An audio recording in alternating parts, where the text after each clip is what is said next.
Okay, we're on section 10.2. We're going to talk about angles, and we're going to talk about another thing that you may not have talked about before, but they're called arcs.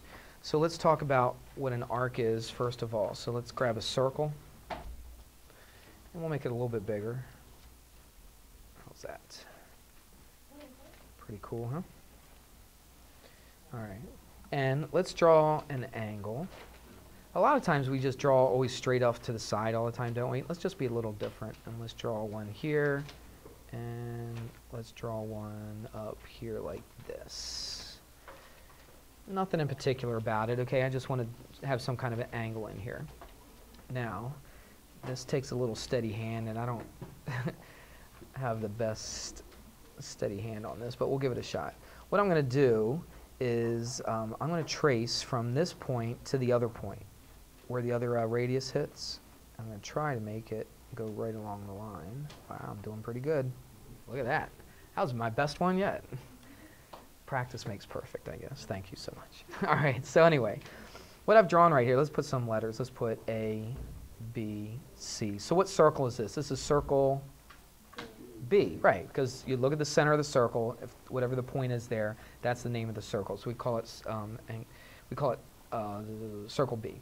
Now, it also, these two radii, right, remember that's plural of radius, radii, R-A-D-I. You don't see too many words with two I's right next to each other, do you? Can you think of another word? Skiing. Skiing, very good. That was quick. Is there another one? I don't know why I thought of that, but but I looked at it, and it just looks kind of weird to have two I's right next to each other, I guess. But it forms this angle. Those two radii right here form this angle, right? And whatever, call it theta if you want to. We've talked about theta, haven't we? That doesn't bother you? Okay. We have, right? Okay. So this is an angle right here. Now watch what happens. The angle is formed by these two rays right here, these two line segments, and they're coming here to A and coming here to C. What does it do? It cuts off this portion of the circle. Well, that portion of a circle has a name, and we call that an arc, just A-R-C. It's arc AC. We also give a special name for this angle. This angle, look at the vertex of that angle. Where's it located? Where's the vertex of that angle located? At the center of the circle. So we call this type of angle, and there's going to be other types of angles we're going to talk about later on. This is kind of the easiest one, and it's the one that makes probably more sense than all the rest. Not that the rest are difficult, but this is easy. This is called a central angle. We'll just put the angle symbol. All right, pretty easy, right? Makes sense, doesn't it? Because why? The vertex of the the angle, the vertex of the angle is at the center of the circle. Thus, it's called the central angle. Thus. When's the last time you ever said thus? Isn't that funny? Yeah. You said thus yesterday? Did you really? What? Good. You must be a smart guy. All right, so anyway, we call this an arc. No, I just said that's not a logical statement. So, all right, let's talk about this. Remember the if-then statements? We could talk about that. We're not going to, though. All right, here we go. This angle right here is the central angle. Now, there's definitely a relationship between this arc and this angle. Let's talk about this arc first of all. This arc is also measured in degrees. All right, so the arc is measured in degrees. We're not, right now anyway, we're not talking about the length of the arc. We're just talking about how many degrees out of that whole circle that thing takes up. Because if you think about it, if I went from A and I traveled all the way around the circle on A and ended up back at A again, how many degrees did I go? 360 degrees. We all know that, don't we? So that's 360 degrees. Well, AC is not all the way around the circle. It's just a little bit around the circle, right? But we still measure it in what? In degrees, right? Okay, just like all the way around the circle. Watch, if I went halfway around the circle, what would that be? 180 degrees. If I go all the way, it's 360. If I just go a portion, it's a certain way around the circle. So watch. If I took this and I went all the way around the circle one time, that's 360 degrees. Watch. If I just, let's make this a little thicker. It's kind of a mess in here. But if I went from there to there, okay, that's still an angle, isn't it? But that's just a portion of the way around the circle. Well, that angle right there and this arc right here are going to be exactly the same. And that's what I want you to understand, that the central angle is equal to its intercepted arc. That kind of sounded kind of smart, didn't it? So the central angle, has anybody written this down? The central angle is equal to its intercepted, that means the arc that it cuts off, okay? The intercepted arc. I was looking at one of the YouTubes last night, and I wrote something down. It might have been something, it might have been intercepted, I don't know. And I misspelled it. I forgot to put a letter in there.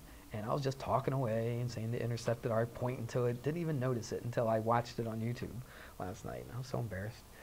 But, yeah, I know. That's okay. So anyway, that's all right. All right, so the central angle is equal to its intercepted arc. So that's easy. Watch. If they say that this angle right here was 130 degrees, it would be pretty easy to find what this arc is. How much would that arc be? 130 degrees, right, because they're equal to each other, right? So if this angle is 130, then the arc is 130. This is how we show an arc. We show an arc by using two letters. We'll talk about that here in just a second, though. But at least this arc right here, we're going to use two letters, and we're going to put a little arc symbol over top of it. Kind of looks like that, all right? Kind of looks like I don't know, like a little half circle over top of the letters. That's called arc. That's an arc AC. We measured it in degrees, and it's equal to the central angle. The central angle is 130. Therefore, the arc's going to be 130 degrees as well. It's easy to understand, isn't it?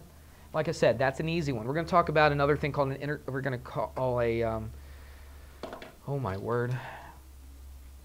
I can't believe I forgot the word. I was going to say, I got that word intercepted. Oh, inscribed. That's what I knew it had an in there.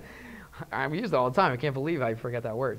So it's an inscribed angle. We'll talk about an inscribed angle in another lesson, but right now we're just going to talk about the central angle. That's the easiest. It's the one that makes sense. It's from the center because the center of, or the vertex of the angle is at the center of the circle. All right? We good with that?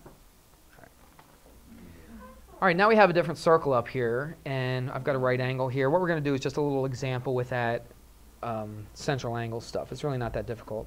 But I just wanted to do one angle just to see, or one example so you could see what type of stuff they're going to ask.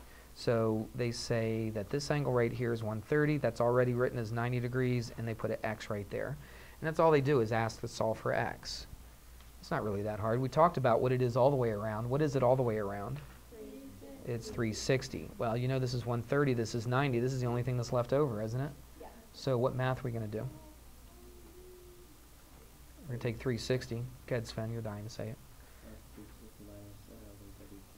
That's right. Minus the 130 and the 90. Okay, you can do that 130 and 90 in your head, can't you? What's 130 plus 90? 220. Why did I put 210? 220, thank you.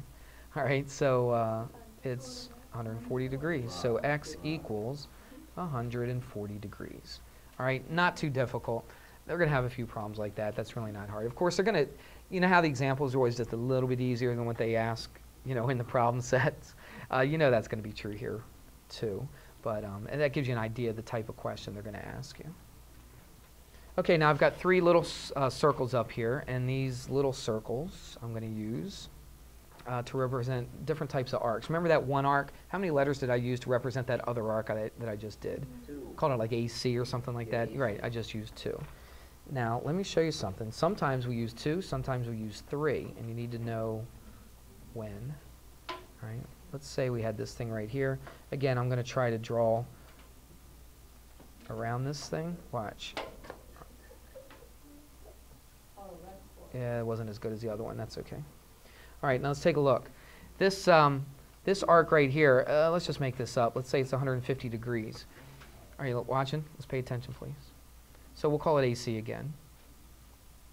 We could call this arc AC, and this is less than 180 degrees. Anytime you have an arc that's less than 180 degrees, we call that a minor arc. All right, so we call that a minor arc. And a minor arc is always, what did I just say? Less than 180 degrees.